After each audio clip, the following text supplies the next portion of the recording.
yesterday. Can't can fix it. You can see a lot of lightning here. Cars are out there actually hydroplaning. I think it's a dangerous situation. Mom home? She's on her way, bud.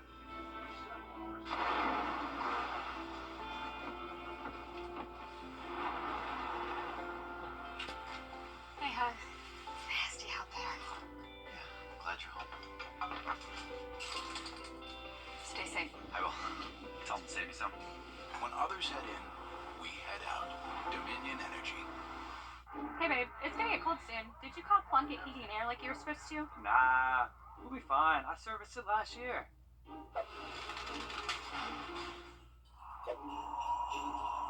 I told you we should have called Plunkett. Don't delay, call today. Plunkett is celebrating 65 years and offering $65 off system repairs for the entire month of December. For new customers, we're also offering $25 off your first year when you sign a maintenance plan. Plunkett Heating and Air. We've been in business for 65 years for a reason. Checkers 199 a time. Can fix it. Trust Chief Meteorologist Riley Hale for your first alert. You're watching News 12 live at 5. Continues. More rain and wind are on the way just days after we got hit with that line of severe storms. Our weather team is issuing a first alert to make sure that you stay in the loop with what's on the way here for tomorrow. So important. Our first alert, Chief Meteorologist Riley Hale is here. And Riley, when do you expect those storms to come in tomorrow? We're going to start noticing sailing if you're there in Columbia County.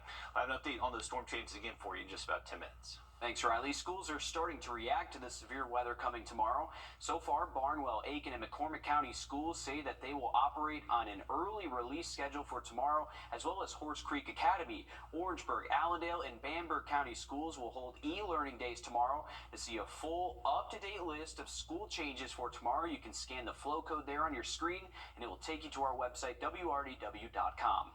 A little more than 2 days after a tornado carved its way through the city of Bamberg with 125-mile-per-hour winds, debris and fallen trees, they still litter the area as the cleanup efforts continue there. Amazingly, nobody was injured, but lives have still been changed forever. Our Cindy Hood has the latest on how people are recovering in Bamberg. At first glance, you would think I was just surrounded by a big pile of dirt here, but take a look above me here.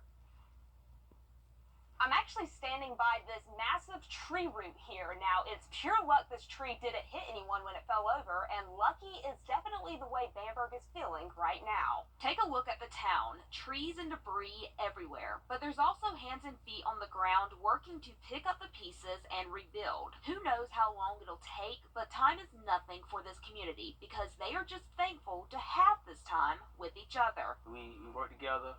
You know, it's nothing. If you need something, Facebook, you know, you got 20 comments.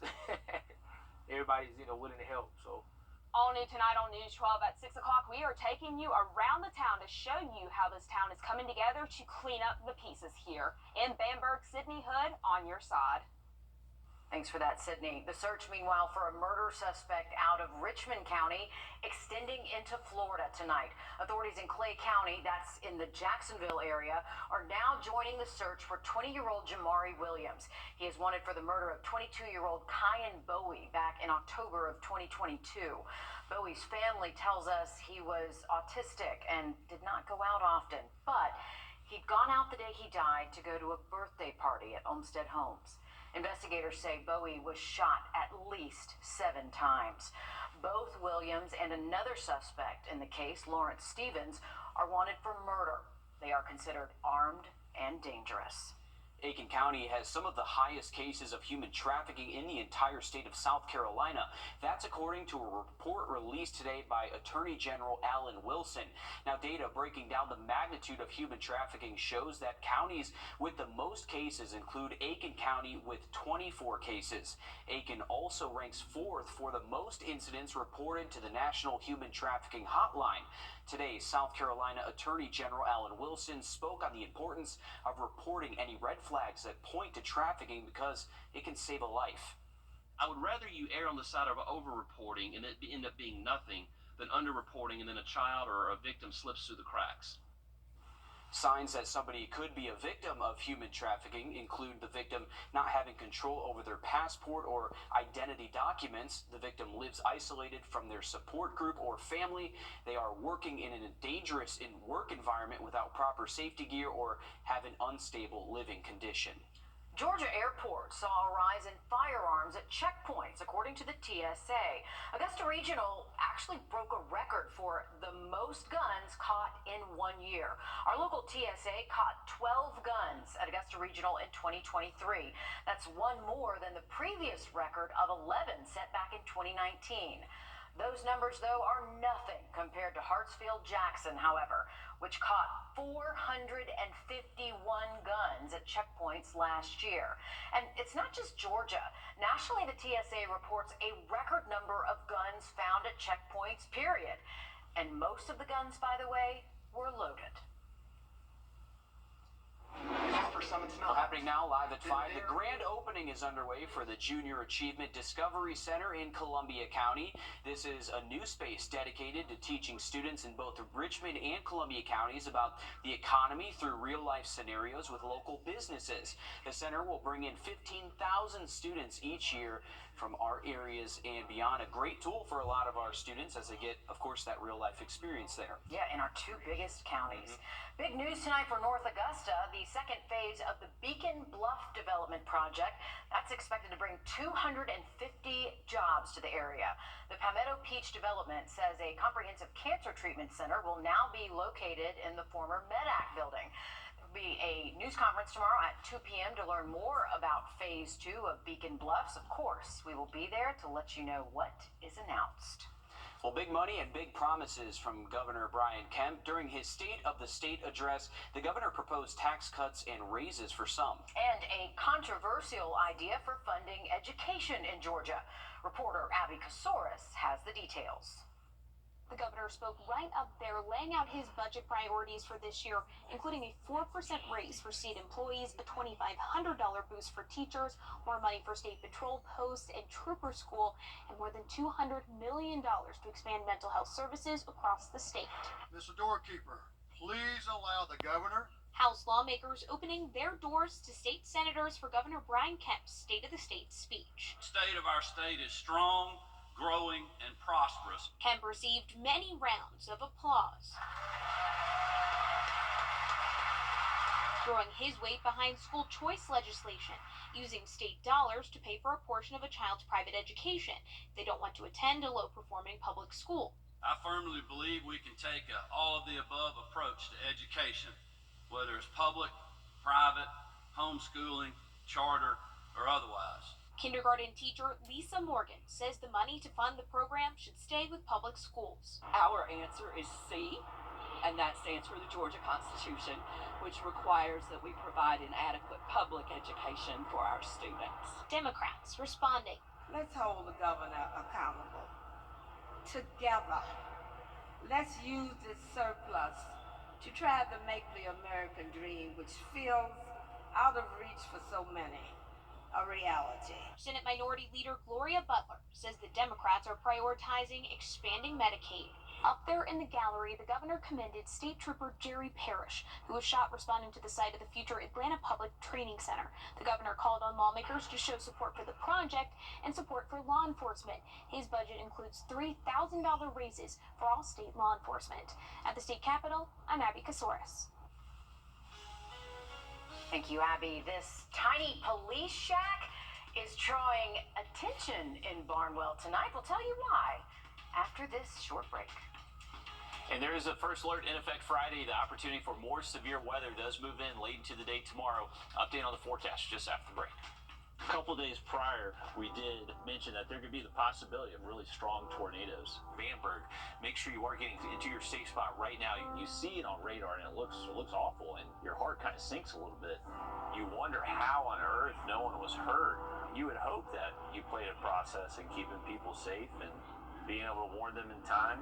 Thank Riley. I thank Riley so much. He saved our life. Yes.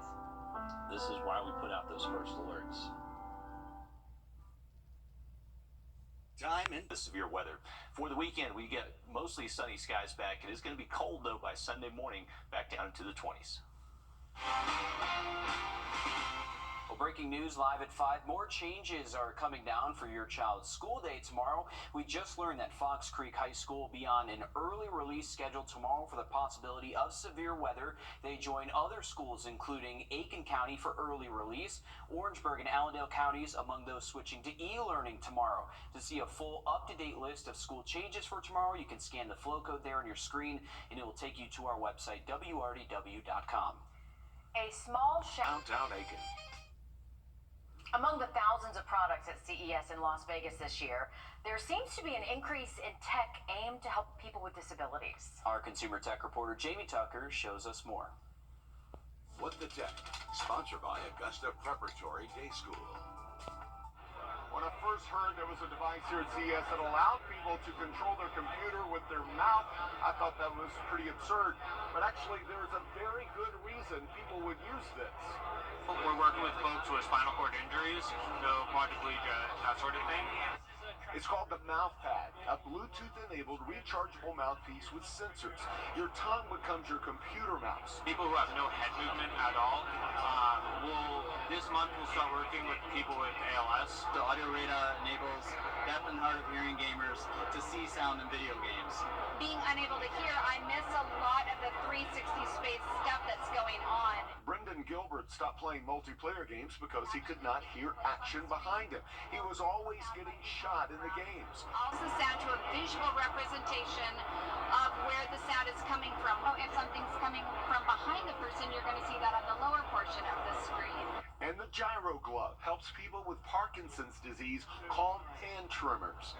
And what it does is that it takes, a high-performance gyroscope and encapsulates it on the back of your hand. So this is the world's first ever medical device utilizing a mechanical gyroscope.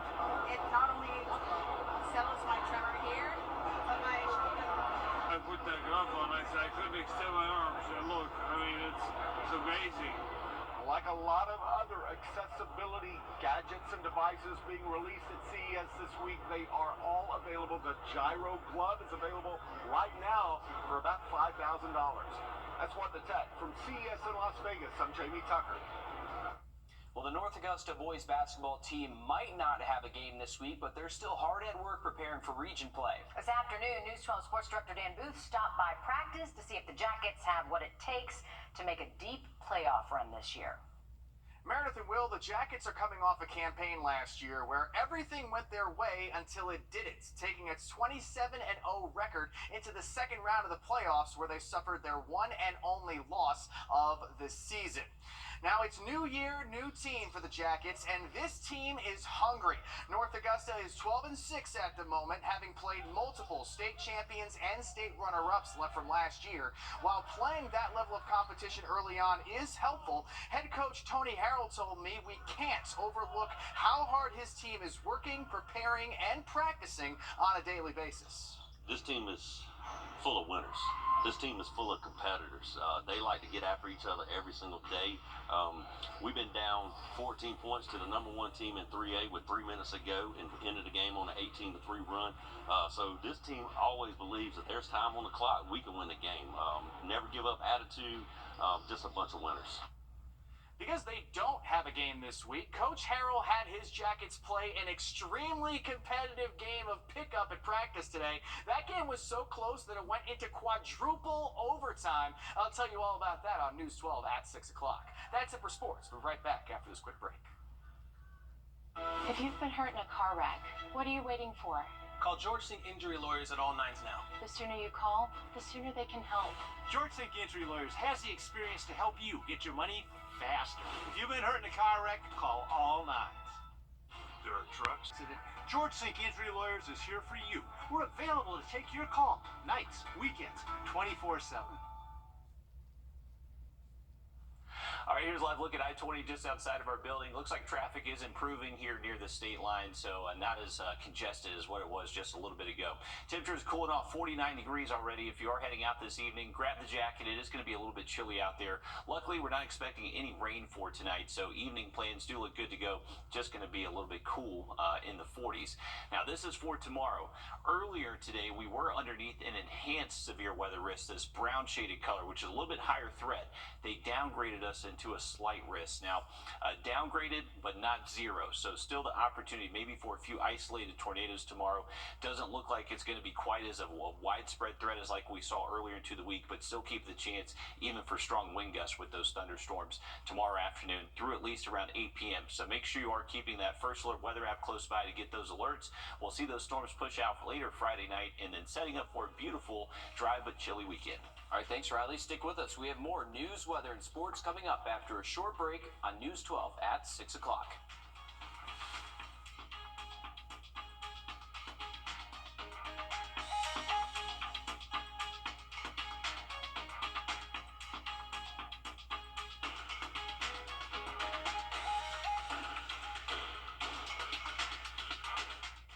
Introducing the first